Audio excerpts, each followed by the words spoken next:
မြတ်စွာဘုရားသခင်ကိုရောမြတ်သစ္စာဒေသနာဓမ္မစကြာတရားဟောပြီးတဲ့နောက်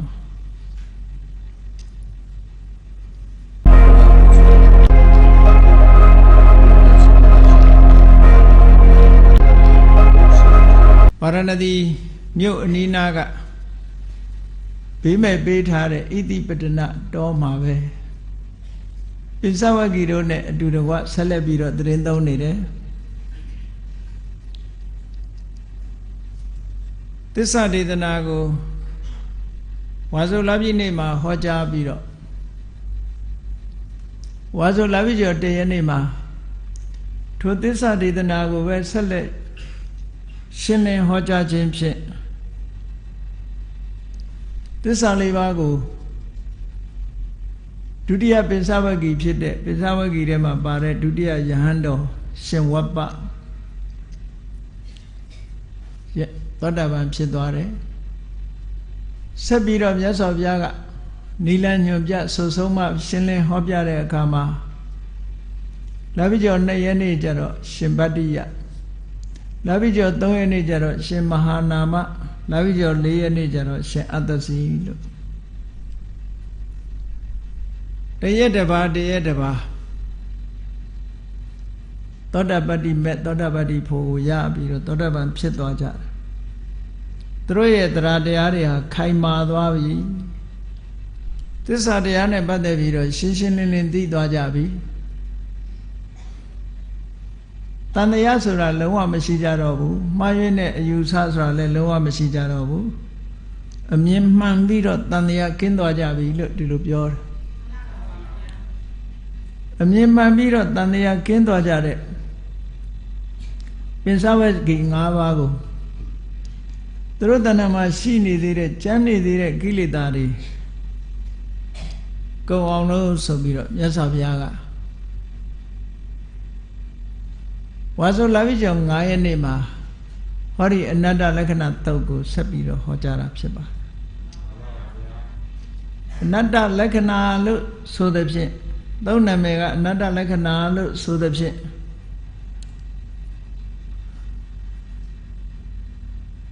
အတ္တဒိဋ္ဌိမှာအတ္တဒိဋ္ဌိအတ္တနဲ့ပတ်သက်ပြီးတော့ခန္ဓာ၅ပါးနဲ့ပတ်သက်ပြီးတော့အတ္တရည်ဆွဲမှုပိဿဝဂီတွေမှာရှိနေသေးလို့လားလို့တချို့ဒီလိုမေးခွန်းထုတ်ကြတယ်ပိဿဝဂီတွေဟာတက္ကະဒိဋ္ဌိလို့ဆိုတဲ့အတ္တဒိဋ္ဌိကင်းသွားပြီသောတာပန်ဖြစ်လိုက်တာနဲ့တပြိုင်နက်မှားယွင်းတဲ့အယူဆတစ်ခုမရှိတော့ဘူးအဲ့ဒီလိုသောတာပန်ဖြစ်ပြီးတော့အတ္တဒိဋ္ဌိကင်းကွာသွားတဲ့ပုဂ္ဂိုလ်တွေကိုအနတ္တလက္ခဏာသုတ်ထဟောဖို့လိုသလားလို့တချို့ဒီလိုမေးခွန်းတွေထုတ်ကြတယ်ဒီမေးခွန်းနဲ့ပတ်သက်ပြီးတော့မဟာသီဆရာတော်ဘုရားကြီးဟောကြားဖြေရှင်းထားတာတော့မှန်တယ်ဒိဋ္ဌိကတော့အကျွင့်မဲ့ပယ်လိုက်တာမှန်တယ်သို့တော့အတ္တမိမာနလို့ဆိုတဲ့မာနတရားကျမ်းနေသေးတယ်ပေါ့ဒိဋ္ဌိနဲ့ရှင်ပြိုင်နေတတ်တဲ့မာနတရားသူတို့မှကျမ်းနေသေးတယ်အဲ့ဒီမာနတရားပျောက်ကင်းစိမ့်သောငါ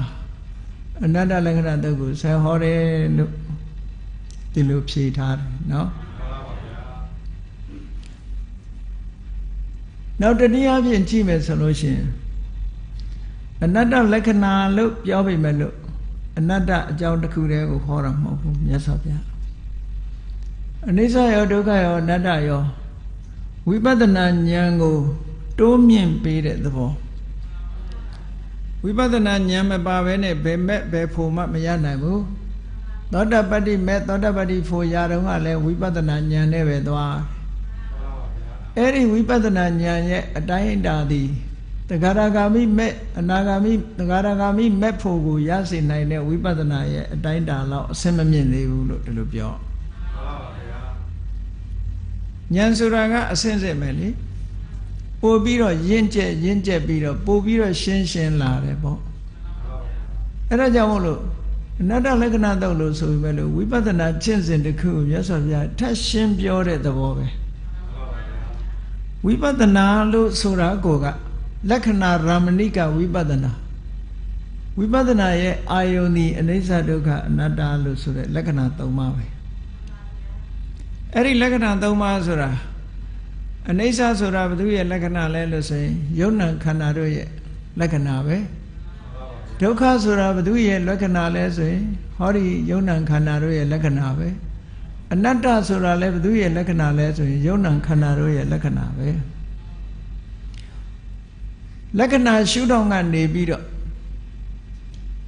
သဘာဝတရားကိုရှုမြင်သုံးသပ်ကြရတယ်အဲ့တော့သဘာဝတရားကိုရှုတယ်ဆိုတာလက္ခဏာရှုထောင့်ကနေကြည့်ဒီနေရာမှာလက္ခဏာ2မျိုးရှိတယ်ဆိုတာမှတ်ဖို့ပထမလက္ခဏာကသဘာဝလက္ခဏာလို့ခေါ်တယ်တရားဓမ္မတွေမှာအသီးသီးကိုယ်ပိုင်လက္ခဏာလေးတွေရှိတယ် individual characteristic လို့ခေါ်တယ်သဘာဝလက္ခဏာကိုယ်ပိုင်အမှတ်သားကလေးတွေဆိုပါစို့ပထဝီဆိုရင်မာတဲ့သဘောပြောတဲ့သဘောဟာကိုယ်ပိုင်အမှတ်သားအာဘောတို့တေဇောတို့ဝါယောတို့နဲ့မတူဘူးဟောအာဘောကြတော့ရိုးစည်းတယ်ဖွဲ့စည်းတယ်ဆိုတဲ့အမှတ်သားလက္ခဏာရှိတယ်တေဇောကြတော့ပူမှုအေးမှုရင့်ကျက်စေမှုဆိုတဲ့သဘာဝလက္ခဏာရှိတယ်ဝါကြတော့တွန်းကန်ပေးထားမှုထောက်ပံ့ပေးထားမှုလှုပ်ရှားမှုဆိုတဲ့သဘာဝလက္ခဏာရှိတယ်အဲ့ဒီကိုယ်ပိုင်သဘာဝလက္ခဏာလေးတွေကိုကိုယ်ပိုင်အမှတ်သားလက္ခဏာလေးတွေကိုသဘာဝလက္ခဏာလို့ခေါ်တယ်တရားကိုတွေ့တယ်ဆိုတာဒီသဘာဝအရှုထောင့်ကတွေ့တာအေးဝိပဿနာဉာဏ်ဖြစ်လာပြီဆိုတဲ့အခါကျတော့အဲ့ဒီသဘာဝလက္ခဏာကိုကြော်ပြီးတော့တဆင့်တက်ပြီးဗာမြင်လာတော့ဆိုတာမင်ညလက္ခဏာတာမင်ညလက္ခဏာဆိုတာ universal characteristic လို့ခေါ်အများဆိုင်ဆိုပါစို့အနိစ္စဆိုတာပထဝီနဲ့လည်းဆိုင်တယ်တေဇောနဲ့လည်းဆိုင်တယ်အာဘောနဲ့လည်းဆိုင်တယ်တေဇောနဲ့လည်းဆိုင်တယ်ဝါယောနဲ့လည်းဆိုင်တယ်ကျန်တဲ့နံတရားတွေနဲ့လည်းဆိုင်တယ်ပေါ့ဒုက္ခဆိုတာလည်းပဲသဘာဝတရားအလုံးနဲ့ဆိုင်တယ်အနတ္တဆိုတာလည်းသဘာဝတရားအလုံးနဲ့ဆိုင်တယ်အဲ့ဒါကြောင့်မို့အိဋ္ဌဒုက္ခအနတ္တလို့ဆိုတာဟာတာမင်ညလက္ခဏာအလုံးပုံဆိုင်အမှတ်သားလို့ဒီလိုပြောလို့တာပေါ့အိဋ္ဌဒုက္ခအနတ္တလို့ဆိုတဲ့ဒီသဘာဝလက္ခဏာတာမင်ညလက္ခဏာကိုရှုမြင်ပြီးဆိုတဲ့အခါကျတော့မှဝိပဿနာဉာဏ်သဘာဝလက္ခဏာကနေပြီးတာမင်ညလက္ခဏာကိုတက်ရောက်လာတယ်လို့ဒီလိုပြောတာเนาะဝိသုဒ္ဓိမက်မှာဘယ်လိုသုံးထားတော့ဆိုလို့ရှင်ပထမမှာဝိပဿနာလုပ်ငန်းကိုစပြီးတော့အထုတ်တဲ့အခါမှာပစ္စတ္တလက္ခဏာတဲ့အသီးသီးသောကိုယ်ပိုင်လက္ခဏာတွေကိုရှုမြင်ရတယ်အဲ့ဒါကရုပ်ကိုတွေ့တာနာမ်ကိုတွေ့တာရုပ်ကိုတွေ့တယ်နာမ်ကိုတွေ့တယ်ဆိုတဲ့အချိန်မှာမမြဲတဲ့သဘောဆင်းရဲတဲ့သဘောအစိုးမပိုင်တဲ့အနတ္တသဘောတွေကိုမတွေ့သေးဘူးမတွေ့သေးဘူးပထမစခြင်းတွေ့တာကပစ္စတ္တလက္ခဏာအသီးသီးကိုယ်ပိုင်သဘာဝတရားတွေကိုတွေ့တာပြီးတဲ့အခါကျတော့မှတာမင်ညလက္ခဏာဘက်ကိုတက်သွားတာလို့ဒီလိုပြောတာတက်သွားတယ်ဆိုတာအသိဉာဏ်ကနေပြီးတော့အဲ့ဒီထီအောင်ရောက်သွားတာအသိဉာဏ်တိုးတက်သွားတဲ့အခါကျတော့သဘာဝလက္ခဏာသဘာဝလက္ခဏာကိုကြော်ဖြတ်ပြီးတော့တာမင်ညလက္ခဏာထီအောင်အသိဉာဏ်ဟာရောက်ရှိသွားတယ်အဲ့ဒီကြတော့မှဝိပဿနာအလောက်ကလမ်းကြောင်းပေါ်မှာဝိပဿနာအလုပ်ရဲ့ဝိပဿနာလမ်းကြောင်းပေါ်မှာပြည့်ပြည့်ဝဝရောက်လာတယ်လို့ဒီလိုပြောနိုင်တာပေါ့နော်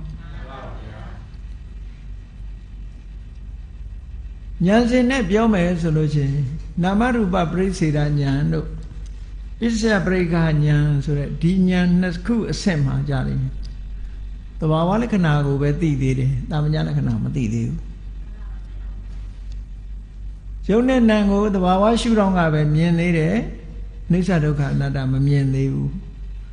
သဘာဝရှုထောင့်ကမြင်ထားတဲ့ယုံနာတစ်ပါးရဲ့အကြောင်းကိုပဲသိသေးတယ်မမြဲတဲ့သဘောဆင်းရဲတဲ့သဘောစိုးမပိုင်တဲ့သဘောတွေကိုမမြင်သေးဘူးသမတနာဉာဏ်ရောက်တဲ့အခါကျတော့မှမမြဲတဲ့သဘောတွေကိုသုံးသပ်မိလာတယ်ဆင်းရဲတဲ့သဘောတွေကိုသုံးသပ်မိလာတယ်အစိုးမပိုင်တဲ့သဘောတွေကိုသုံးသပ်မိလာတယ်သမတနာဉာဏ်ကထပ်တလဲလဲသုံးသပ်ပေးလိုက်တဲ့အခါမှာဥရိယဗျာဉာဏ်ရောက်တဲ့အခါမှာပို့ပြီးတော့ပြက်ပြက်သားသားတစ်ခါမြင်လာပြန်တယ်ပေါ့ဒီလိုဉာဏ်စဉ်ကအဲ့လိုတက်သွားတာဖြစ်ပြမြင်တယ်လို့ပြောရတာပေါ့နော် အဲ့ဒါကိုဝိပဿနာဆိုတာဒါမို့လက္ခဏာရမဏိကဝိပဿနာတဲ့တဘာဝတရားတွေရဲ့တရားတွေကိုအမှတ်သားရှုထောင့်ကနေပြီးတော့မြင်တဲ့အသိဉာဏ်တစ်မျိုးကိုဝိပဿနာလို့ခေါ်တာဟုတ်အဲ့တော့သောတာပန်ဖြစ်စေတဲ့ဝိပဿနာဉာဏ်ကိုကျင့်ကြံကြုတ်ကိုအထုတ်လို့ပထမအဆင့်နေနဲ့သောတာပတ္တိမဲ့သောတာပတ္တိဖို့ဆက်ရောက်သွားတယ်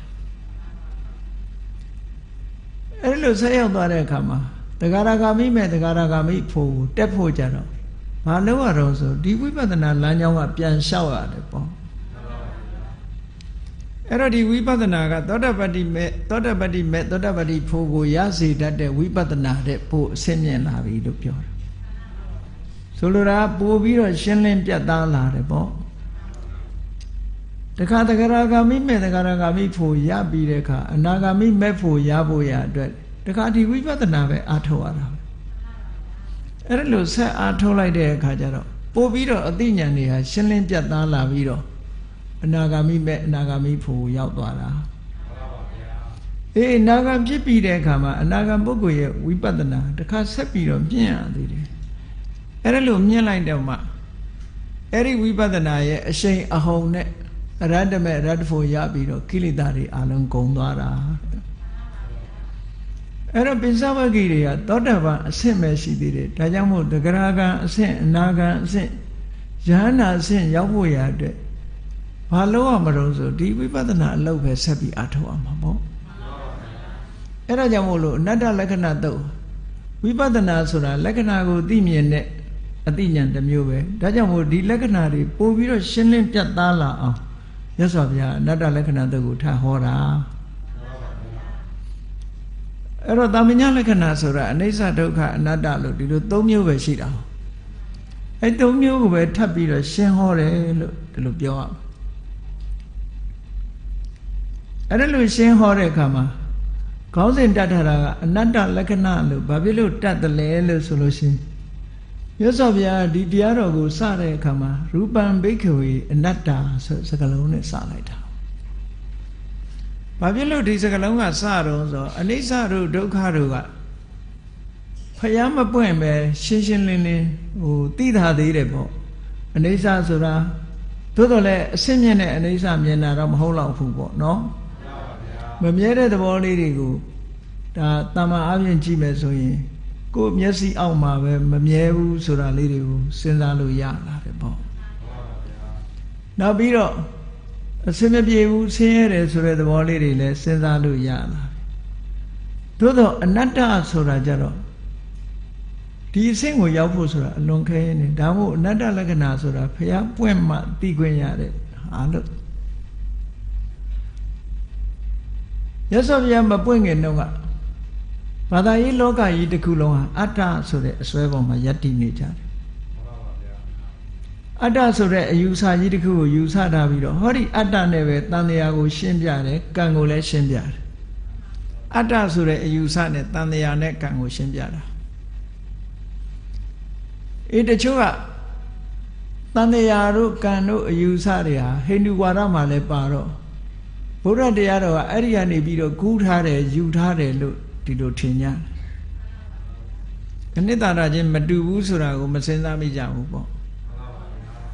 ဟိန္ဒူဝါဒတို့ဗြဟ္မဏဝါဒတို့ကအတ္တပေါ်မှာမှီပြီးတော့ကံနဲ့တန်တရားကိုရှင်းပြတာဘုရားကအတ္တဆိုတာမရှိဘူးဆိုတာကိုအတိအကျပြောတာ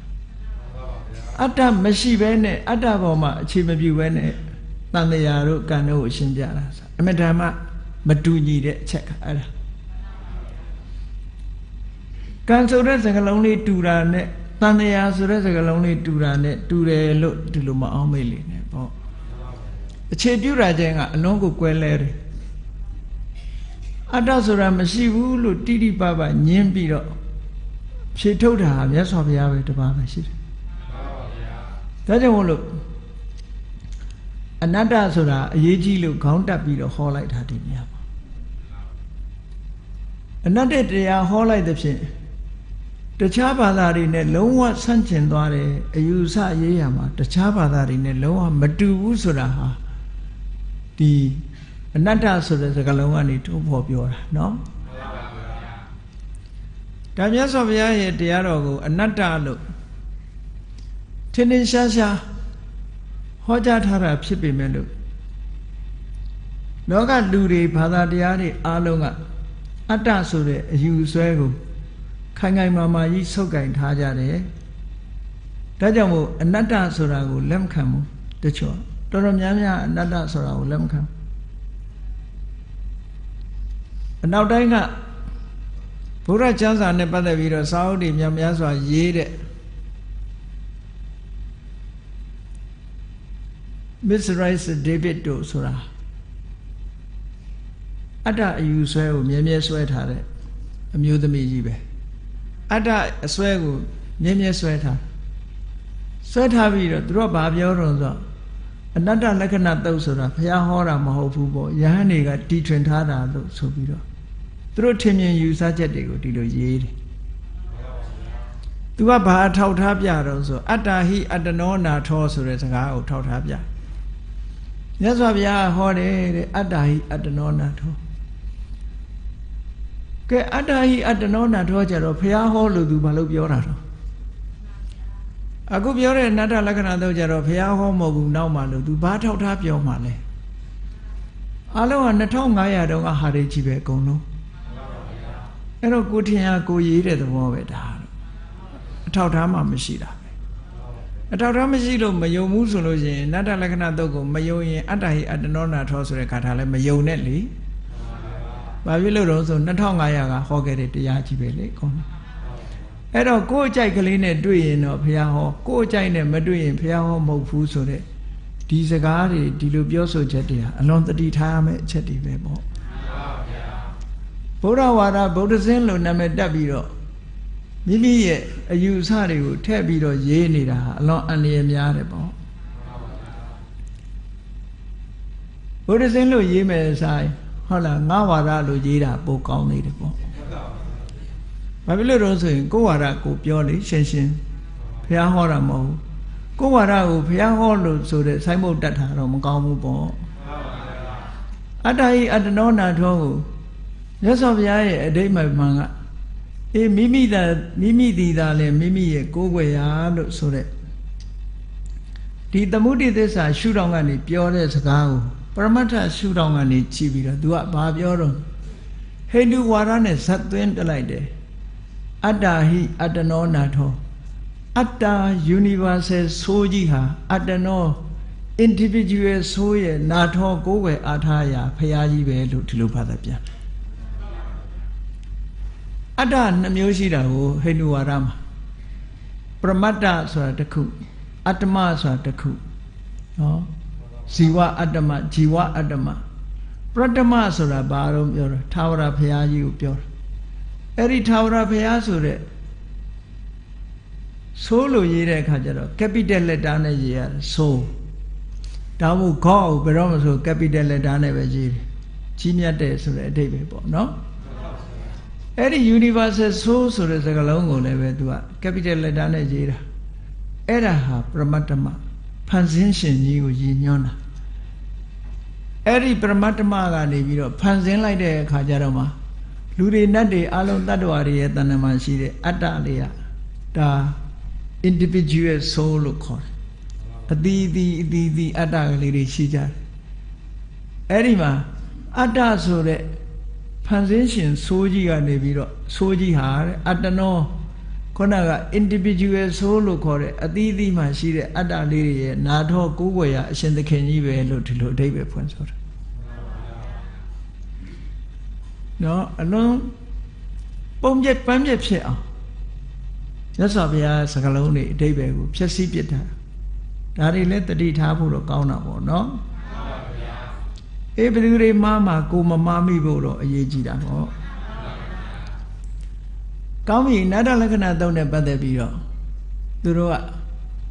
monkish တဲ့ဘုန်းကြီးတွေတီထွင်ထားတဲ့သုတ်ပါတဲ့ဒီသုတ်ကမြတ်စွာဘုရားကအတ္တဝါဒပါတဲ့အနတ္တဝါဒမဟုတ်ပါဘူးလို့ဒီလိုပြောတယ်ကဲထားလိုက်တာအဲ့ဒီစာအုပ်တွေဖတ်မိလို့ရှိရင်တတိထားမိဖို့အတွက်ပြောတာနော် မဖတ်ရင်တော့ကိစ္စမရှိဘူးဖတ်လို့ရှိရင်ခေါင်းထဲမှာအမိုက်တွေရောက်လာတတ်တယ်ပေါ့ကိုယ်ခေါင်းထဲမှာကိုယ်အမိုက်ပုံကြီးဖြစ်အောင်မလုပ်သင့်ဘူးပေါ့နော်ဒီကောင်းပြီဒီအနတ္တလက္ခဏာလို့ဆိုတာမြတ်စွာဘုရားကအနတ္တလက္ခဏာသုတ်ကိုအနတ္တရဲ့အဓိပ္ပာယ်ကိုရှင်းတဲ့အခါမှာတခါတရံအနိစ္စရှုထောင့်ကရှင်းတယ်တခါတရံဒုက္ခရှုထောင့်ကရှင်းတယ်ဘာကြောင့်အနတ္တဆိုတာကိုရှင်းလင်းပြီးတော့ပြတဲ့နေရာဘာဖြစ်လို့ဆိုတော့အဲ့ဒီခေတ်ကလူတွေရဲ့ခေါင်းထဲမှာအတ္တဆိုတာစွဲနေတာဟုတ်အတ္တမဟုတ်ဘူး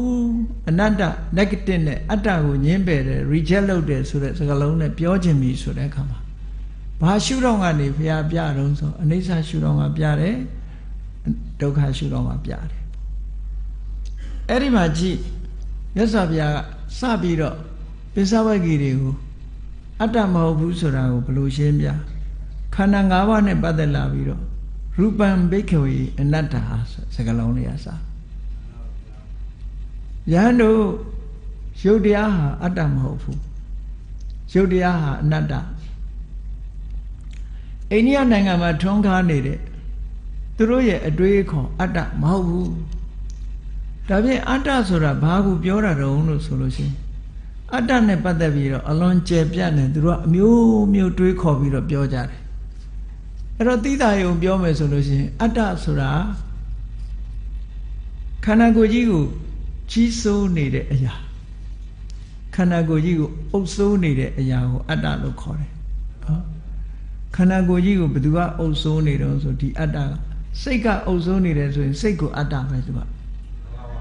ရုပ်ကအုပ်စိုးနေတယ်ဆိုရင်ရုပ်ကိုအတ္တအဲ့ဒါဟာတာမီလို့ခေါ်တယ်တာမီဆိုတာခန္ဓာကိုယ်ကြီးမှာပိုင်ရှင်ရှိတယ်ပေါ့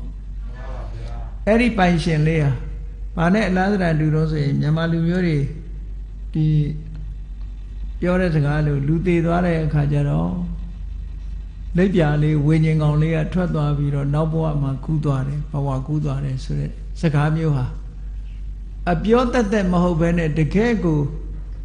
ခန္ဓာကိုယ်ထဲကအသက်ကလေးကထွက်သွားပြီးတော့နောက်ဘဝဝင်စားတယ်လို့ပြောလို့ရှိရင်တော့ဒါအတ္တဒိဋ္ဌိပဲသူကစကားအနေနဲ့တော့ပြောလို့ရပါတယ်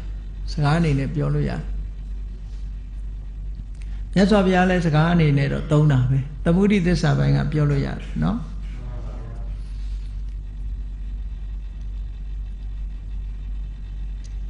တိဘက်ဘာသာဝင်နေဆိုလို့ရှိရင်လူတယောက်သေသွားလို့ရှိရင်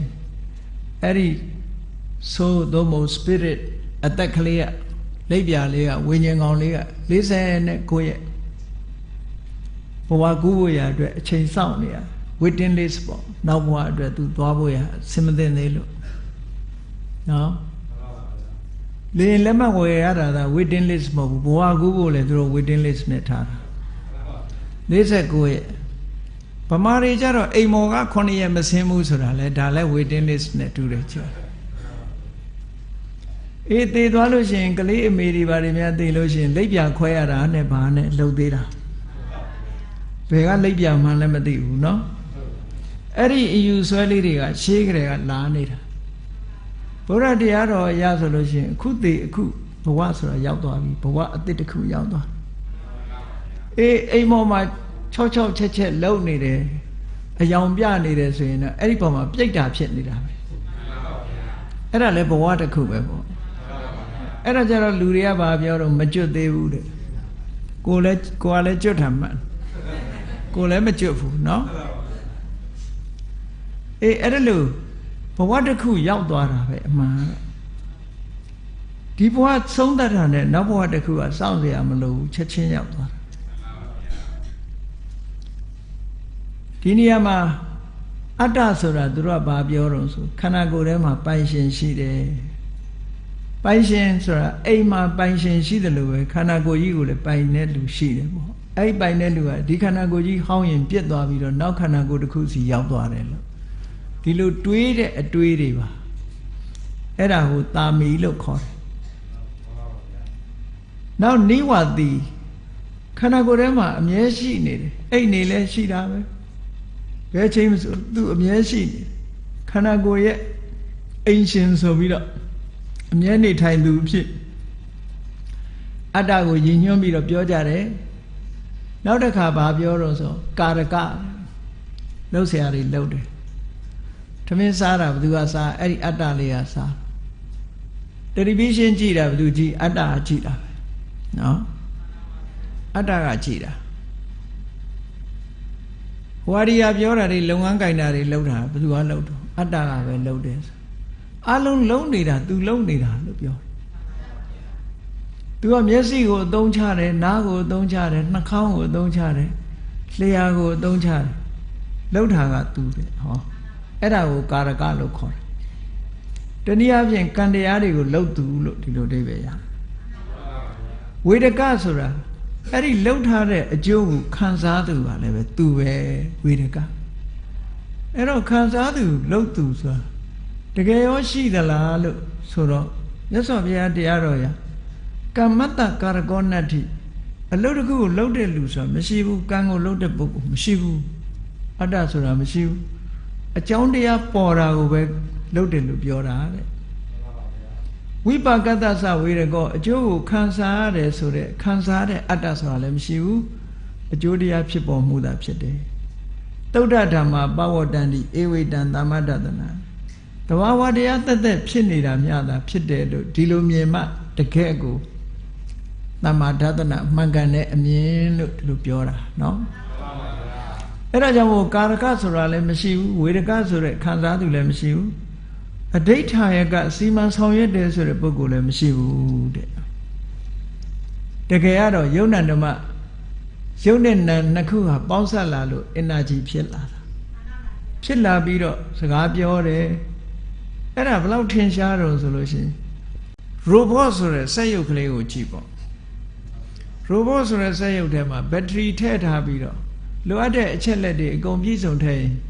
အဲ့ဒီသူကလည်းစက်ရုပ်ကလည်းစကားပြောတာပဲပြောလို့ရတာပဲ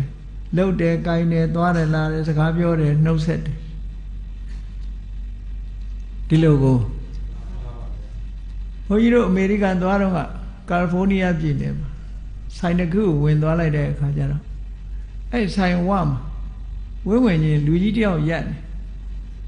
နေတော့ဘုန်းကြီးတို့လည်းဝင်သွားတော့ welcome လို့ခေါ်အနန္တရောက်တော့ပြောလိုက်တာ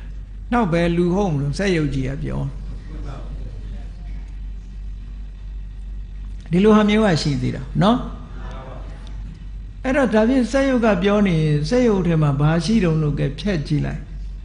ဘာမှမရှိဘာဖြစ်လို့စကားပြောတာ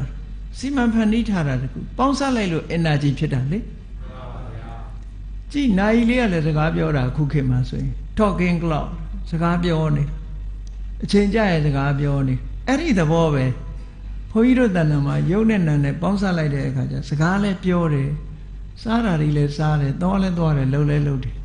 အဲ့ဒါကြောင့်မလို့တတ္တဝါလို့ထင်တဲ့အထင်ဖြစ်နေတာတကယ်ကတော့ယုံနဲ့နံပေါင်းစပ်လို့အေးနိုင်လေးကလှက်ပတ်သွားပြီးတော့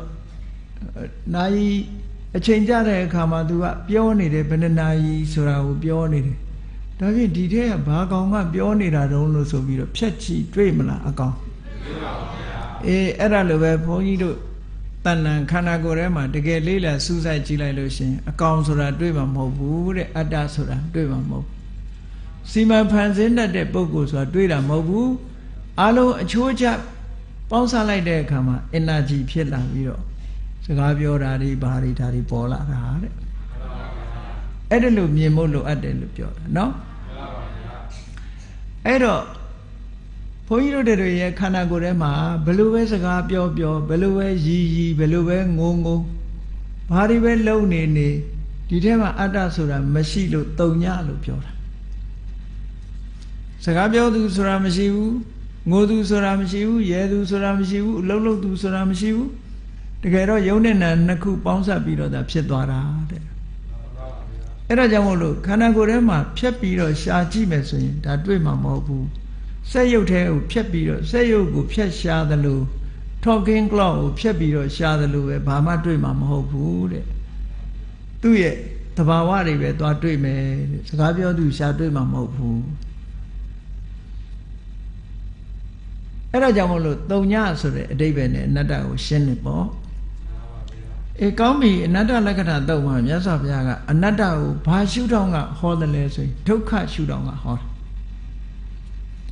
ဒုက္ခရှုထောင့်ကနေဟောတာရူပံဘိက္ခဝေအနတ္တယဟန်တို့ရုပ်ဟာအနတ္တအတ္တမဟုတ်ဘူးတဲ့ရူပိသဟိတံဘိက္ခဝေအတ္တအဝိဒ္ဓစဉ်းစားဖို့နည်းတစ်ခုပေးလိုက်တယ်ဒီကောင်းပြီတဲ့ရုပ်ကိုအတ္တလို့ပြောမယ်ဆိုလို့ရှိရင်တဲ့နာဟိတံရူပံအာဘာရာယတံဝတေယဒီရုပ်ဟာဖြားတာနာတာထိခိုက်တာနစ်နာတာဘယ်တော့မှမရှိရဘူးတဲ့နော်အဲ့ဒီအာဘာရာယဆိုတဲ့စကားလုံးလေးနဲ့ပတ်သက်လာတောင်မြို့ဆရာတော်ဘုရားကြီးကဖြားနာခြင်းလို့ရှေးဆရာတော်ကြီးတွေကနာကျင်ခြင်းလို့ပြန်တယ်တောင်မြို့ဆရာတော်ကြီးကတော့ဖြားနာခြင်းဆိုတဲ့အဓိပ္ပာယ်ကိုပြန်တယ်မဟာစီဆရာတော်ဘုရားကြီးကတော့အာဘာရာယကိုအဲ့ဒီအဓိပ္ပာယ်တွေဟာသူစိတ်ထဲမှာမှန်တယ်လို့မထင်လို့အာဘာရာယကိုဘယ်လိုပေးတော့ဆိုနှိပ်စက်ခြင်းဟာလို့မဟာစီဆရာတော်ကြီးပြောတယ်အဲ့တော့အာဘာရာယဟာဖြားနာတာလားထိခိုက်နစ်နာတာလားဖြားနာမှုနာကျင်မှုလားသို့မဟုတ်နှိပ်စက်တာလားလို့ဆိုရင်ကြည့်မယ်ဆိုလို့ရှိရင်တော့အာဘာရဆိုတဲ့အဓိပ္ပာယ်ကအနာယောဂဆိုတဲ့အဓိပ္ပာယ်ပဲနော်ရုပ်ဟာနာတတ်တယ်ကျင်တတ်တယ်ဖြားနာတတ်တယ်ဒါအဓိပ္ပာယ်တစ်ခုရုပ်ကလူကိုနှိပ်စက်တယ်ဆိုတာလည်းဟုတ်တာပဲအဲ့တော့အဓိပ္ပာယ်နှစ်ခုလုံးမှားတော့မမှားဘူးသို့တော့ဒီအာဘာရဆိုတဲ့စကားလုံးဟာတော40ထဲမှာလဲပါတယ်တော40ဆိုလို့ဘာတော်ညာတော်တွေသွားအောင်မိတ်မနေနဲ့ဝိပဿနာဉာဏ်နဲ့ပတ်သက်လာတဲ့အခါကျတော့အနိစ္စတောဒုက္ခတောအနတ္တတောဆိုတဲ့အဲ့ဒီတော40ကိုပြောတာနော်အဲ့ဒီတော40ထဲမှာအာဘာဒတောဆိုတဲ့စကားလုံးလေးပါတယ်အဲ့တော့အာဘာဒတောဆိုတဲ့စကားလုံးရဲ့အဓိပ္ပာယ်ကိုဖွင့်ဆိုတဲ့အခါမှာဘာကိုဖွင့်ဆိုတော့ဆိုလောကလူတွေကြည့်လေအာဘာဒဆိုတဲ့ယောဂဖြစ်နေပြီဆိုလို့ရှိရင်ကိုမပိုင်တော့ကိုသွားကြံသွားလို့မရနေမကောင်းပြီဆိုရင်ကိုသွားကြံသွားလို့မရနာကျင်ကြိုက်ခဲထိခဲ့နေနာနေမယ်ဆိုရင်သွားလို့မရအဲ့ဒီအဓိပ္ပာယ်ကိုယူပြီးတော့အသေးရီဘာဝစနကတာယဆိုတဲ့အဓိပ္ပာယ်နဲ့ပြောတာအသေးရီဆိုတာကိုလို့ချင်တာလုပ်လို့မရဘူးကိုလို့ချင်တာမလုပ်ကိုလို့ချင်တာလုံနိုင်ခြင်းကိုမလုံနိုင်ခြင်းကိုဖြစ်စေတတ်လို့အာဘာဒလို့ဆိုတော့ဒါယောဂဆိုတဲ့အဓိပ္ပာယ်ကိုပြောတာနေမကောင်းတဲ့လူတယောက်ဟာသွားကျင်တဲ့စီသွားလို့မှမရတာနော်ကိုယ်ဆန္ဒရှိတာစားကျင်တာလည်းစားလို့မရဘူးလုပ်ကျင်တာလည်းလုပ်လို့မရဘူးနောက်တစ်ခုကဘာလို့ဆိုအာဘာဒပရဋ္ဌာနာနာကျင်ခြင်းထိခိုက်ခြင်းရဲ့နိကအကြောင်းဖြစ်လို့ရုပ်ရှိနေရင်နာမှာပဲနော်ဝေဒနာတင်ညာသင်္ခါရဝိညာဉ်ရှိရင်နာမှာပဲလို့ဆိုအဲ့တော့အာဘာဒဆိုတဲ့အဓိပ္ပာယ်ကဒုက္ခလို့ပြောတာပဲဒုက္ခကိုရည်ညွှန်းတာအဲ့တော့မာစီဆရာတော်ကြီးပြောသလိုနှိမ့်ဆက်တယ်ဆိုတာလည်းဒုက္ခပဲနာကျင်တယ်ဆိုတာလည်းဒုက္ခပဲသို့သောမာစီဆရာတော်ကြီးကနာကျင်တယ်ဆိုတဲ့အဓိပ္ပာယ်ကို तू ကမမှန်ဘူးလို့တိတိလင်းလင်းဆိုတာဘုန်းကြီးတို့သဘောအရကြတော့တော40ထဲမှာပါဠိအတွက်ကြောင့်အာဘာဒဟာနာကျင်တယ်လို့ပြောလဲမှန်တယ်နော်ထိခိုက်နစ်နာတယ်ခုနကနှိမ့်ဆက်တယ်ဆိုတဲ့အဓိပ္ပာယ်ကပြောရင်လည်းပဲမှန်တယ်လို့ပြောရဆရာတော်ကြီးကိုယ်တိုင်ပြန်ထားတဲ့အဲ့ဒီဝိသုဒ္ဓိမေဘာသာပြန်ထဲမှာအာဘာဒတော်အဲ့ဒီမှာဆရာတော်ကြီးကိုယ်တိုင်ပြန်ထားတာအဲ့ဒါနာကျင်ခြင်းဟောယောဂဝေဒနာဖြစ်ခြင်းလို့ပြန်ထားတာအဲ့တော့အဲ့ဒီစကားလုံးပဲဘာဖြစ်လို့တော့ဆိုဒီအနတ္တကိုဒုက္ခရှုထောင့်ကနေပြီးတော့မြတ်စွာဘုရားဟောတာကိုရုပ်ဟာအာဘာဒပဲနာတယ်ရုပ်ဟာကိုယ့်ဘာကိုမစွမ်းနိုင်လောက်စွမ်းရည်တတ္တိမရှိဘူးနာကျင်တယ်ဖြားနာတယ်ဖြားနာနေတာနဲ့အလားတရံတူတယ်ဟောဒီအဓိပ္ပာယ်နဲ့ယူမယ်ဆိုလို့ရှိရင်တော့အဓိပ္ပာယ်ပြန်ဆိုချက်နှစ်ခုစလုံးဟာမှားတယ်လို့ပြောလို့မရဘူးเนาะအဲ့တော့နာကျင်တယ်လို့ပဲပြန်ဖြားနာတယ်လို့ပဲပြန်နှိမ့်ဆက်တယ်လို့ပဲပြန်အာဘာဒဆိုတာဒုက္ခရဲ့သဘောကိုရှင်းပြတယ်လို့ပဲဒီလိုမှတ် ဒါဝိသုဒ္ဓိမဲ့တော40ကိုကြည့်အဲ့ဒီမှာအာဘာရာတော်ဆိုတဲ့အဓိပ္ပာယ်လေးပါတယ်အေးကောင်းပြီအာဘာရာယရှေးဆရာတော်ကြီးတွေသုံးတဲ့အတိုင်းနာကျင်ခြင်းဟာရုပ်ဟာအကယ်၍အတ္တဆိုလို့ရှိရင်ရုပ်ဟာမနာရဘူးလို့ဆိုလို့တယ်ဘာလို့လဲတော့ဆိုအတ္တဆိုတဲ့သဘာဝတရားကပိုင်ဆိုးတာကိုသူကိုယ်တိုင်စီမံခန့်ခွဲတာပိုင်ဆိုးတာဖြစ်သည့်အတွက်ကြောင့်နာကျင်ဖို့မဖြစ်စေရဘူးပေါ့ဒါကြောင့်မို့အာဘာရဆိုတဲ့ဒုက္ခရောက်တာအဲ့တော့ဒီအတ္တဟာခန္ဓာကိုယ်ကြီးကိုသူကစိုးပိုင်ဖို့နေတာသူကသူပဲနားနေတဲ့ဟာဆိုဘယ်လိုလုပ်စိုးပိုင်မှာတော့စိုးပိုင်နိုင်ဘူးဒီလိုဆိုလို့တယ်ပေါ့ခန္ဓာ၅ပါးသူကသူမှနားနေတာကိုနာရတောင်ကိုပြောင်းအောင်မကုနိုင်လို့ရှိရင်ဘယ်လိုလုပ်ပြီးတော့သူကသူများကိုကုမှာတော့သူများကိုဘယ်လိုလုပ်အုပ်ချုပ်မှာတော့ဒါကြောင့်မို့လို့အာဘာရာယဆိုတဲ့အဓိပ္ပာယ်ဟာနာကျင်တာပဲဖြစ်ဖြစ်ဖြားနာတာပဲဖြစ်ဖြစ်နှိမ့်ဆက်တာပဲဖြစ်ဖြစ်အဓိပ္ပာယ်အပြင်တော့စီလျော်ပါတယ်လို့ပဲဒီလိုပဲမှတ်ရမှာပဲဘာဖြစ်လို့တော့ဆိုတော့ရုပ်ဟာနာရတဲ့ကျင်တတ်တယ်နှိမ့်ဆက်တတ်တယ်ဒါကြောင့်မို့လို့ရူပံဒီရုပ်ဟာအကယ်၍အတ္တလို့ဆိုလို့ရှိရင်ဒီရုပ်ဟာမနာရဘူးမနှိမ့်ဆက်ရဘူးမဖြားနာရဘူးသို့တော့ရုပ်ဟာနာခြင်းနေတယ်နာယိတံရူပံအာဘာဒာယတံဝတေယကြည့်နောက်ဆက်တွဲလာပြီးတော့ပြောတာဒါတွေမကဘူးတော့လဗ္ဗေထသရူပေဧဝမေရူပံဟောတုဧဝမေရူပံမဟောတိရုပ်တရားဒီလိုဖြစ်ဒီလိုမဖြစ်နဲ့လို့ तू ထိမ့်ချုပ်နိုင်စွမ်းရှိရမယ်တဲ့ဒီလိုဖြစ်ဆိုတော့နာရင်မနာရဘူးပေါ့ဖြားနာရင်မဖြားနာရဘူးမပျက်စီးရဘူးဒုက္ခမရောက်ရဘူးငါရုပ်ကလေးဟာတဏ္ဍမာမှာပဲ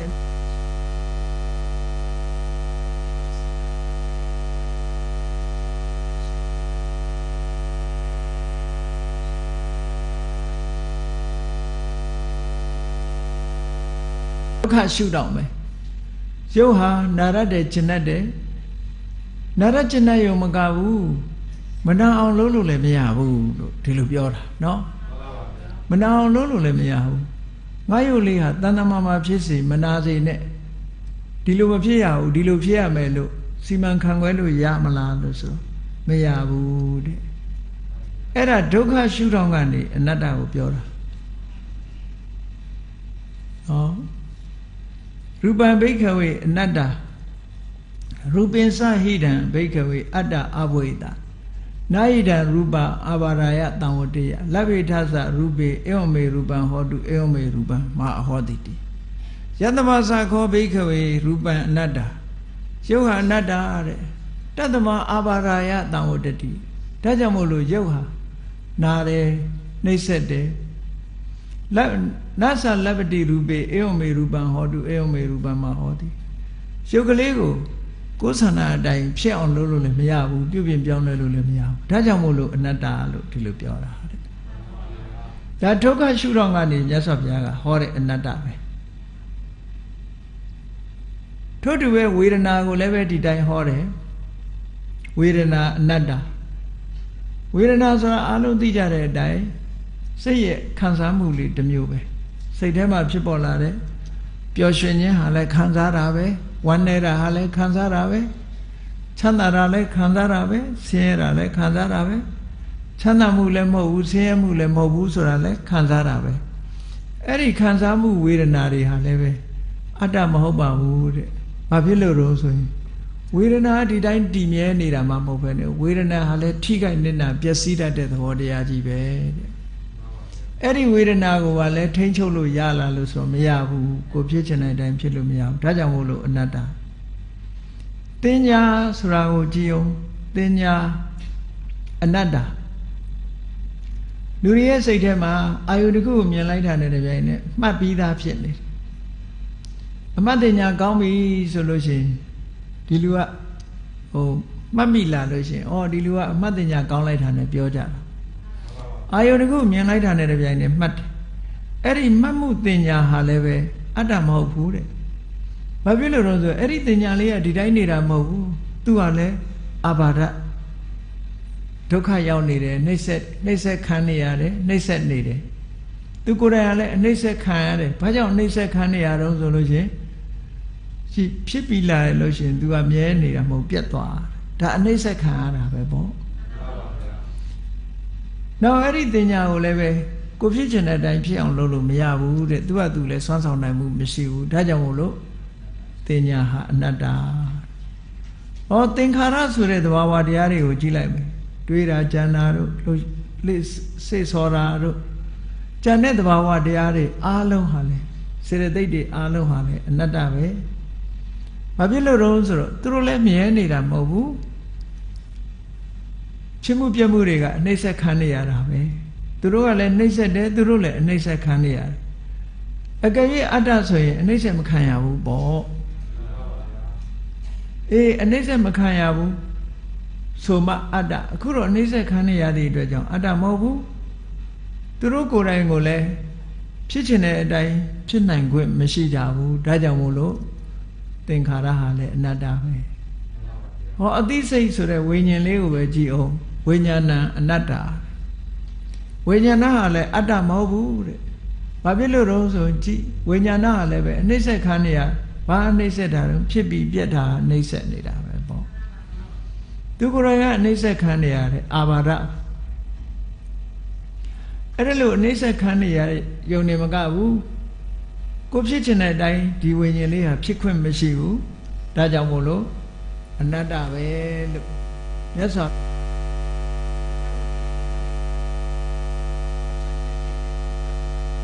ရှင်းလင်းလင်းသိအောင်လို့ဒီအနတ္တ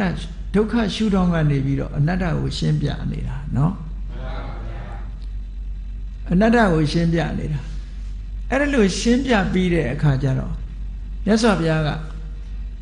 အနတ္တဟာအရေးကြီးလို့ဥတည်ပြီးတော့ရှင်းပြပေးမယ်လို့ဝိပဿနာဆိုတာအနိစ္စလည်းမြင်ရမယ်ဒုက္ခလည်းမြင်ရမယ်အနတ္တလည်းမြင်ရမယ်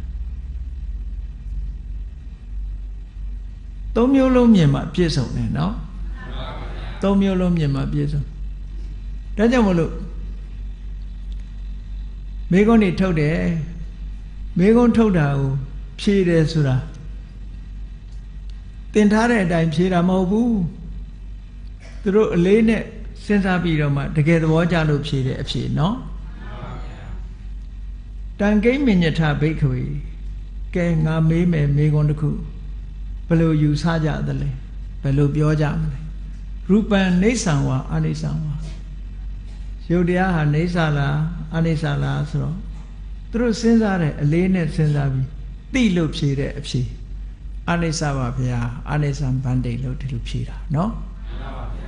အေးသင်လို့ကြက်ထားလို့ဖြေတဲ့အဖြေမျိုးမဟုတ်ရဘူးဝိပဿနာဉာဏ်နဲ့အေးရုပ်တရားတွေရဲ့မမြဲတာကိုသူတို့ကိုယ်တိုင်ဝိပဿနာဉာဏ်ရှုပြီးတော့မြင်ထားတာ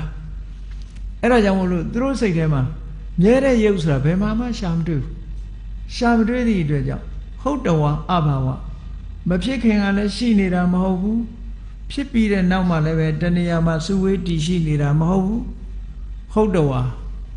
အဟုတ်တဝါတံဘောဓိဟုတ်တဝါပฏิဝေတိတဲ့အဟုတ်တဝါမဖြစ်ခင်ကလည်းနော်အဟုတ်တဝါတံဘောဓိဒီဟုတ်တဝါပฏิဝေတိအဟုတ်တဝါမဖြစ်ခင်ကနေအကြောင်းတရားတွေကြောင့်တစုံတစ်ခုကြောင့်ငကောရှိနေတာမဟုတ်ဘဲနဲ့တံဘောဓိအကြောင်းတရားတွေကြောင့်ဖြစ်ပေါ်လာအဟုတ်တဝါဆိုဘယ်နေရာမှသူတို့ရှိနေတာမဟုတ်ဘူးရှိနေတဲ့ထဲကယူပြတာမဟုတ်ဘူးเนาะဆိုပါစို့စောင်းအိုးထဲမှာစောင်းကြိုးထဲမှာစောင်းတန်လေးရှိနေတာမဟုတ်ဘူးလက်နဲ့စောင်းကြိုးနဲ့စောင်းအိုးပေါ်မှာတက်ဆင်ထားတဲ့စောင်းကြိုးကိုလက်နဲ့တီးခတ်တဲ့အခါမှာဒီအတန်လေးကထွက်လာတာထွက်လာပြီးတဲ့နောက်မှာအဲ့ဒီအတန်လေးကဒီထဲပြန်ဝင်သွားတာမဟုတ်ဘူးသို့မဟုတ်တဏှာမှာသွားစုပြီးတော့ပုံနေကြတာရှိတာမဟုတ်ဘူးအဲ့တော့အဟုတ်တော်တံဘောဓိငကိုကရှိနေတာမဟုတ်ပဲတံဘောဓိအကြောင်းတိုက်ဆိုင်လို့ဖြစ်လာတယ်ဟုတ်တော်အကြောင်းတိုက်ဆိုင်လို့ဖြစ်ပေါ်လာပြီးတဲ့နောက်မှာလဲပฏิဝေတိလုံးဝပြောင်းခွဲသွားတယ်ဒါအနိစ္စလို့ပြောတာအနိစ္စဆိုတာအဲ့ဒါကိုပြောတာနော်အဲ့ဒါကိုဟုတ်တော်အဘဝထေနာလို့ စာပေကျမ်းကမှာဒီလိုဆိုတယ်ဖြစ်လာပြီးတဲ့နောက်မရှိတော့တာအနိစ္စဗမာလူတော့မမြဲဘူးနဲ့ဒါတော့ပဲပြောတာကဲကောင်းပြီနေဆလားအနိစ္စလားလို့ဆိုရုပ်တရားတွေကိုသူတို့သိသမျှကြည့်လိုက်တဲ့အခါမှာပိဿဝဂီတွေကအနိစ္စဖြစ်ပြီးတဲ့နောက်ပြတ်သွားတာတွေကြီးပဲမရှိဘူးဆိုတာသူတို့သဘောကျအဲ့တော့မြတ်စွာဘုရားဆက်မေးတယ်အဲ့ဒီမမြဲတဲ့ရုပ်ဟာဒုက္ခလားဒုက္ခလားလို့ဆိုတော့ဒုက္ခပါဘုရားလို့ဖြေကြသာဝရမြဲနေရင်တော့ဒါကျင့်တတ်ဆရာကြီးပေါ့မြဲနေရင်ကျင့်တတ်ဆရာကြီးပဲဟောမမြဲဘူးဆိုတော့ကျင့်တတ်ဆရာမကောင်းလို့ဒုက္ခပါဘုရားဘာကြောင့်ဒုက္ခလို့ပြောတာတော့ဆိုရင်ဖြစ်မှုပြက်မှုကကပ်ပြီးတော့အနှောက်အယှက်ပေးနေလို့ဒုက္ခလို့ပြောတာဒါမို့ဥဒယဘယပฏิပိလနထေနဒုက္ခလို့အဓိပ္ပာယ်ဖွင့်ဆိုဥဒယဘယဆိုဖြစ်မှုပြက်မှုတွေကနေအမြဲတမ်းအနှောက်အယှက်ပေးတာကိုခံနေရလို့ဒုက္ခလို့ဒီလိုပြောတာနော်ဒီဒုက္ခကဘယ်လာတဲ့ဒုက္ခတော့ဆိုအနိစ္စရှုထောင့်ကလာတာမမြဲလို့ဒုက္ခမမြဲလို့ဒုက္ခဒုက္ခလက္ခဏာကိုထင်ရှားစေတယ်အနိစ္စလို့သိသွားရင်ဒါကြောင့်မို့လို့စာပေကျမ်းကမှာဆိုထားတယ်အနိစ္စမြင်ရင်ဒုက္ခလည်းမြင်တယ်အနတ္တလည်းမြင်တယ်လို့ခွင်းဆက်ကိုသူကနော်နောက်တစ်ခါရသော်ဗျာမေးပြန်တယ်ယမ္ပနရူပံအနိစ္စံဒုက္ခံဝိပရိနာမဓမ္မနော်ကာလနုတံသမနုပတ္တိတုံဣတံမမဧသောဟမတမိဧသောမေအတ္တာအဲ့ဒါလို့မမြဲဘူးဆင်းရဲတယ်ပြောင်းလဲတဲ့သဘောရှိတဲ့ယုတ်တရားကိုငါဟာလို့ရှုလို့တင့်တော်ပါမလားဒီမေကုံမေးတာနော်ငါလို့ရောရှုလို့တင့်တော်ပါမလားမတင့်တော်ဘူးငါရဲ့အတ္တလို့ရှုဖို့ရောတင့်တော်မလားဆိုမတင့်တော်ဘူးတဲ့နောဟိတံဗန္တေလို့ဒီလိုဖြေကြတာနော်ဒါလည်းပဲအနိစ္စဒုက္ခရှုထောင့်ကနေပြီးအနိစ္စရှုထောင့်ကနေအနတ္တလက္ခဏာကိုဖော်ကျူးပေးတာခုနတုန်းကဒုက္ခလက္ခဏာဒုက္ခရှုထောင့်ကနေပြီးတော့အနတ္တကိုမြတ်စွာဘုရားထင်ရှားအောင်ဟောပြတယ်အခုဒီစကားကြတော့အနိစ္စရှုထောင့်ကနေပြီးတော့အနတ္တကိုပြန်ရှင်းပြတယ်ရှင်းတာအနတ္တပဲပေါ့အဲ့ဒီမှာနေတံဧတံမမဧသောဟမတမိဧသောမေအတ္တဆိုတဲ့ဒီအတွေးတွေကဧတံမမဆိုတာတဏှာရဲ့အတွေးဧသောဟမတမိဆိုတာမာနရဲ့အတွေးဧသောမေအတ္တဆိုတာဒိဋ္ဌိရဲ့အတွေးအဲ့ဒီအတွေး၃ပါးပပ္ပစ္စတရား၃မျိုးရဲ့အမြင်တွေကိုဒီနေရာမှာရှင်းပြတာနော်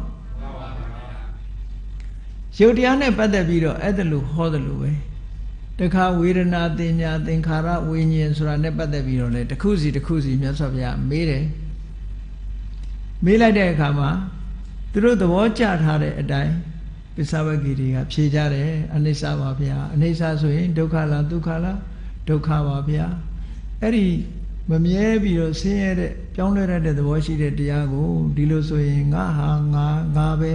ငါရဲ့အတ္တပဲလို့ရှုရင်တင့်တော်ပါမလားဆို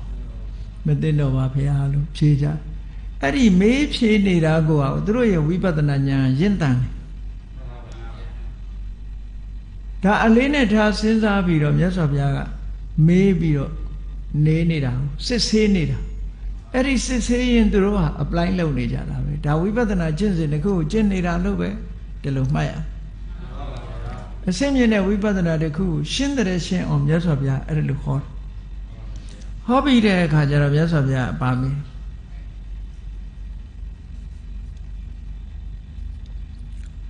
နောက်တစ်ခါမေးတာကောင်းပြီတဲ့ဒီရုပ်တွေဝေဒနာတွေရုပ်ဝေဒနာသင်ညာသင်္ခါရဝိညာဉ်ခန္ဓာ၅ပါးနဲ့ပတ်သက်ပြီးတော့ရုပ်တရားတွေဟာဘယ်တော့ကရုပ်တရားပဲဖြစ်ဖြစ်အတိတ်ကရုပ်တရားပဲဖြစ်ဖြစ်အခုပစ္စုပန်ရှိနေတဲ့ရုပ်တရားပဲဖြစ်ဖြစ်အနာဂတ်မှာဖြစ်ပေါ်လာမယ့်ယုတ်တရားပဲဖြစ်ဖြစ်ကိုယ်တဏ္ဍာမှာပဲရှိတဲ့ယုတ်တရားပဲဖြစ်ဖြစ်သူများတဏ္ဍာမှာဖြစ်တဲ့ယုတ်တရားပဲဖြစ်ဖြစ်ကြမ်းတမ်းတဲ့ယုတ်တရားသိတာထင်ရှားတဲ့ယုတ်တရားပဲဖြစ်ဖြစ်တိမ်မွေးတဲ့မသိတာမထင်ရှားတဲ့ယုတ်တရားပဲဖြစ်ဖြစ်တဲ့ အောက်တန်းကြတဲ့ယုတ်တရားပဲဖြစ်ဖြစ်အထက်တန်းကြတဲ့ယုတ်တရားပဲဖြစ်ဖြစ်ဝေးတဲ့နေရာမှာရှိတဲ့ယုတ်တရားပဲဖြစ်ဖြစ်နီးတဲ့နေရာမှာရှိတဲ့ယုတ်တရားပဲဖြစ်ဖြစ်ဟောဒီ7မျိုးနဲ့နော်ယုတ်ဆိုတာဘယ်ယုတ်ပဲဖြစ်ဖြစ်လို့ပြောတာအဲ့ဒီယုတ်တွေကိုနေတံမမနေသောဟမတမိနမေသောအတ္တငါဟာမဟုတ်ဘူးငါလည်းမဟုတ်ဘူးငါရဲ့အတ္တလည်းမဟုတ်ဘူးလို့ယထာဘုဒ္ဓံသမ္မပညာယထထဗံဝိပဿနာဉာဏ်နဲ့ရှုမြင်ဖို့ရမြတ်စွာဘုရားကသွန်သင်ဆုံးမခိုင်လိုင်းပေးနေတာပေါ့ဒီတိုင်းမြင်အောင်ကြည့်လို့ပြောတာမှန်ကန်တဲ့ဉာဏ်အမြင်နဲ့ကြည့်ထို့တူပဲဝေဒနာလဲအတိတ်ကဝေဒနာပဲဖြစ်ဖြစ်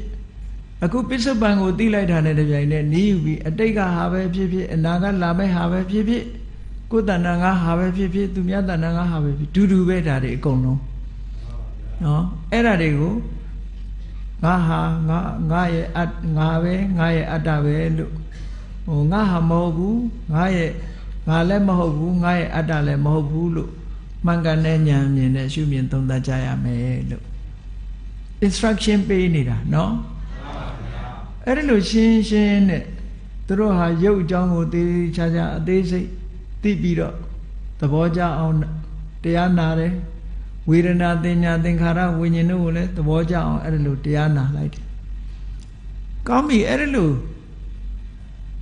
ငါလည်းမဟုတ်ဘူးငါလည်းမဟုတ်ဘူးငါရဲ့အတ္တလည်းမဟုတ်ဘူးလို့မှန်မှန်ကန်ကန်မြင်လာပြီဆိုလို့ရှိရင်အဲ့ဒီလိုမှန်မှန်ကန်ကန်မြင်လာတဲ့အကျိုးကျေးဇူးကဘာလဲလို့ဆိုတာကိုမြတ်စွာဘုရားဆက်ပြီးဧဝံပတ္တံဘိက္ခုတုဒ္ဒဝါအရိယတာဝကောတုဒ္ဒဝါဆိုတာတရားကိုကြားဘူးနာဝဘုရားစီကကြားထားတဲ့ပုဂ္ဂိုလ်ပြောတယ်နော်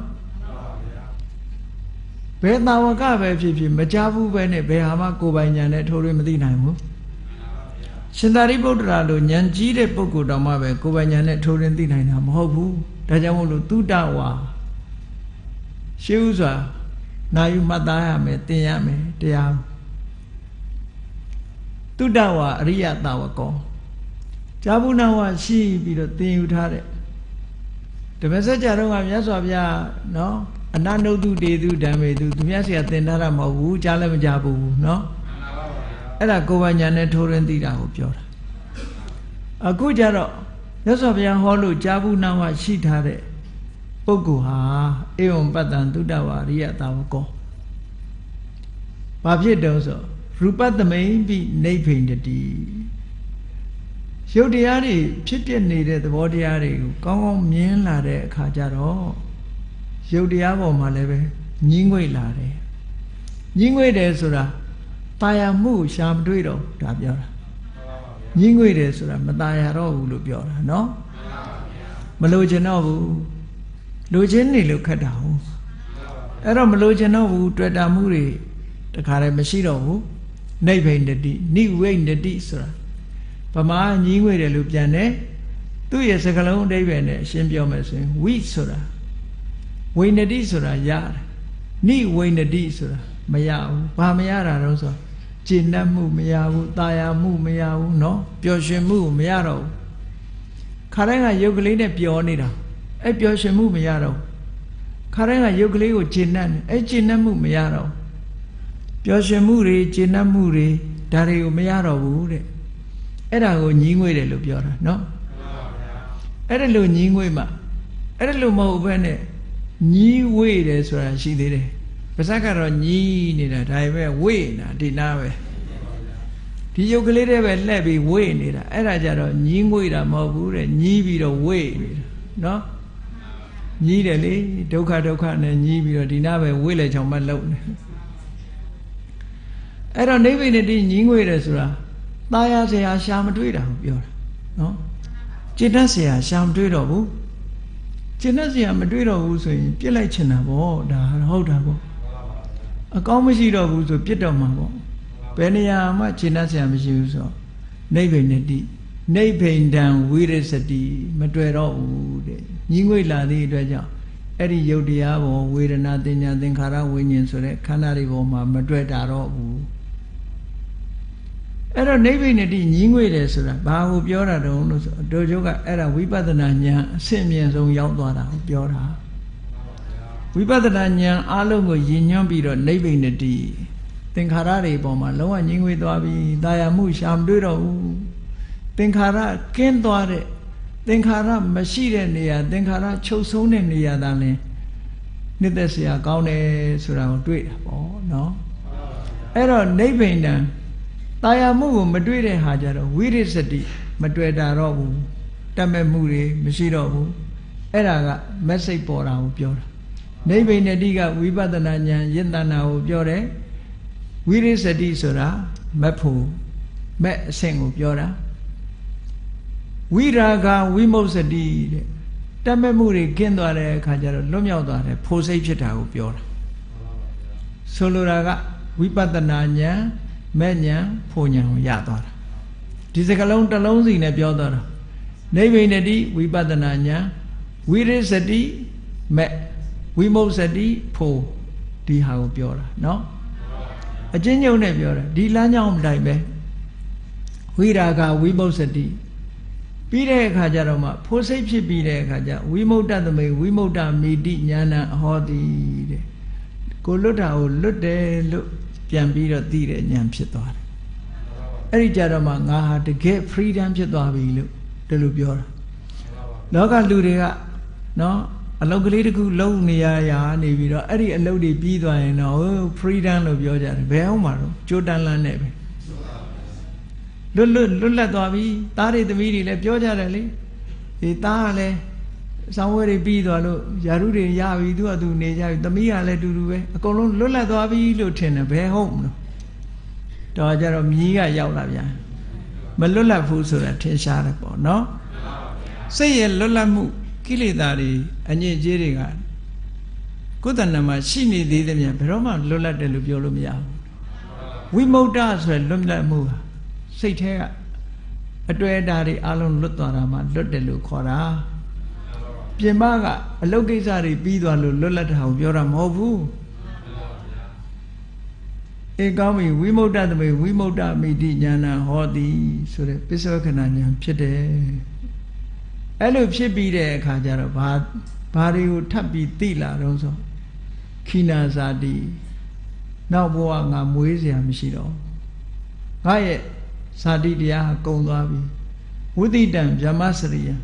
မြတ်သောအကျင့်ကိုလည်းပြည့်ပြည့်ဝဝကျင့်ပြီးသွားပြီကတံကရဏီယံလှုပ်เสียကိစ္စတွေငါလှုပ်ပြီးသွားပြီ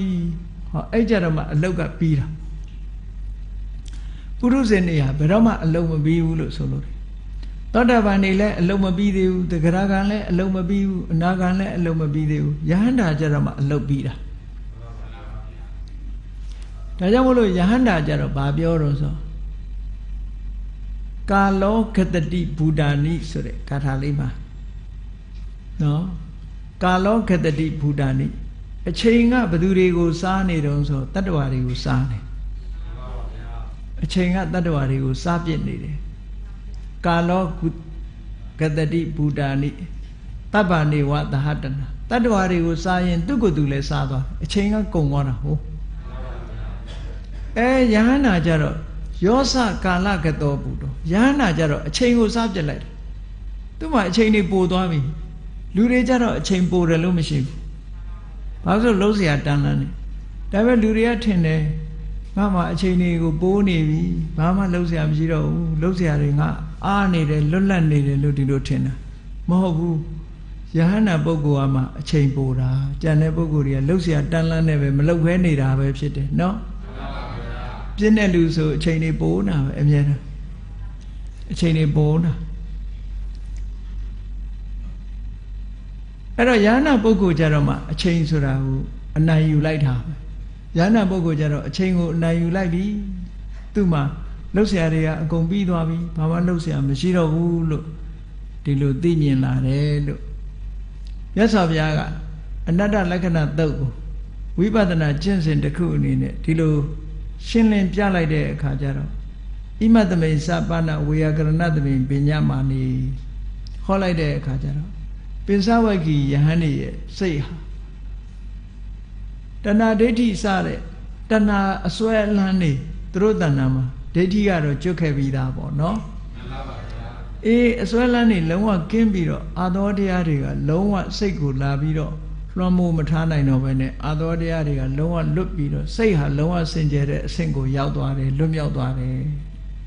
အနုပါဒာယအာတဝေဟိစိတ်တာနိဝိမုတ်စိန်သူလွတ်မြောက်သွားပြီဆိုလိုတာကယဟန္တာဖြစ်သွားကြပြီအဲ့ဒီကြတော့မှဒီအနတ္တလက္ခဏာတုတ်ကိုနာရင်ကနေဝိပဿနာကျင့်စဉ်ကိုတိုးမြင့်ပြီးတော့တရားနာရင်ကျင့်လိုက်ကြတာ၅ပါးစလုံးတပြိုင်နက်ယဟန္တာဖြစ်သွားကြတယ်သောတာပန်ဖြစ်တုန်းကတော့တရက်စီဖြစ်ကြတယ်ယဟန္တာဖြစ်တဲ့အခါကျတော့တရက်တည်းတစ်ချိန်တည်းဖြစ်သွားကြတယ်လို့ဒီလိုဆိုလိုတယ်နော်အထက်ဝိပဿနာမှာသွားပြီးတော့ရှင်သာရိပုတ္တရာနဲ့ရှင်မောက္ကလန်တို့ရှင်သာရိပုတ္တရာကရှင်အတ္တစီရဲ့တရားကိုနာရလို့သောတာပန်ဖြစ်သွားတယ်သူကနေတဆင့်ပြောပြလို့ရှင်မောက္ကလန်ကသောတာပန်ဖြစ်သွားတယ်တစ်ချိန်စီသောတာပန်ဖြစ်သွားကြတယ်ဟောနောက်ထပ်ဝိပဿနာကျင့်စဉ်နေသောတာပန်ဖြစ်ပြီးတဲ့နောက်မှာရှင်မောက္ကလန်ကကျင့်လိုက်တာ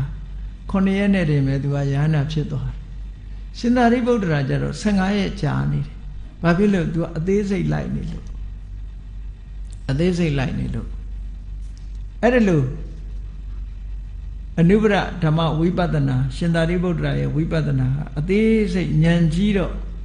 အသိဉာဏ်နဲ့ချက်ကားပြီးတော့ကြည်နေတော့အချိန်နဲ့ကြာတယ်လို့ဒီလိုဆိုတာပေါ့နော်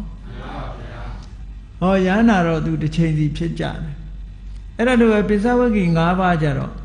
တရက်စီသောတာပန်ဖြစ်လာပြီမဲ့လို့အနတ္တလက္ခဏာသုံးကိုနာကြတဲ့အခါမှာတဂရကံဖြစ်တယ်အနာကံဖြစ်တယ်ပြီးတော့နောက်ဆုံးမှယန္နာဖြစ်ပြီးတော့သွားကြတယ်လို့ဒါကအနတ္တလက္ခဏာသုံးကိုအနှစ်ချုပ်ခြုံပြီးတော့ရှုမြင်သုံးသပ်ဖို့ဟောကြားခြင်းဖြစ်ပါတယ်ဒါကြောင့်မို့တရားချစ်ခင်သူတော်စင်ပြိဿအပေါင်းတို့သည်ဝိပဿနာကျင့်စဉ်တစ်ခုကိုကျင့်ကြံကြိုးကိုအားထုတ်ခြင်းဖြင့်ခန္ဓာ၅ပါးပေါ်မှာနိဗ္ဗိန္ဒတိလို့ဆိုတဲ့ဝိပဿနာဉာဏ်ရင့်တန်လာမယ်ဆိုရင်ဝိရာဂဝိမုတ်စတိဝိရာဂဝိရိစတိနိဗ္ဗိန္ဒံဝိရိစတိဆိုတဲ့မဉ္ဇဉ်ကိုရကြမှာဖြစ်တယ်မဉ္ဇဉ်ကိုရပြီးလို့ရှိရင်ဝိရာဂဝိမုတ်စတိဆိုတဲ့ဖူဉဏ်ကိုရကြမှာဖြစ်တယ်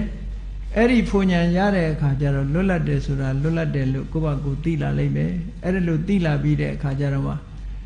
ဝဆိုတာအားလုံးဟာဇာတိကစဆုံးသတ်ပြီးတော့လှုပ်ရှားရှိတာတွေအကုန်လုံးပြီးစိတ်လေးဟာကိလေသာအသောတွေကလွတ်ကင်းသွားတဲ့ပုဂ္ဂိုလ်အဖြစ်